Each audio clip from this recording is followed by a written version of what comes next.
এর জেলা চুয়াডাঙ্গা বাংলাদেশের পশ্চিমাঞ্চলের খুলনা বিভাগের একটি প্রশাসনিক অঞ্চল, যা 1859 সালে চুয়াডাঙ্গার দর্শনায় বাংলাদেশের প্রথম রেলপথ স্থাপিত হয় এবং 1971 সালের 26শে মার্চে দক্ষিণ পশ্চিমাঞ্চলীয় কমান্ডো গঠিত হয়েছিল।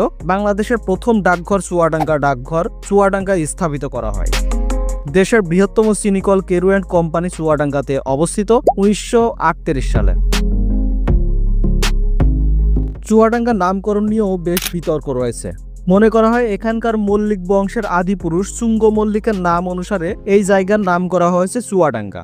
এছাড়াও চুয়াডাঙ্গা নামকরণের আরও দুটি সম্ভাব্য কারণ প্রচলিত রয়েছে। চুয়া চয়া চষা শব্দের অর্থ পরিষ্কার, পরিষ্কার ডাঙ্গা অর্থেও এর নামকরণ করা হতে পারে এমন ধারণা অনেকের। আবার অনেকের মতে এই অঞ্চলে প্রচুর পরিমাণে ইঁদুর ছিল। ইঁদুরকে হিন্দি ভাষায় চুহা, হয়তো চুহাডাঙ্গা এই শব্দ থেকেই চুয়াডাঙ্গা নামকরণ করা হয়েছে বলে অনেকের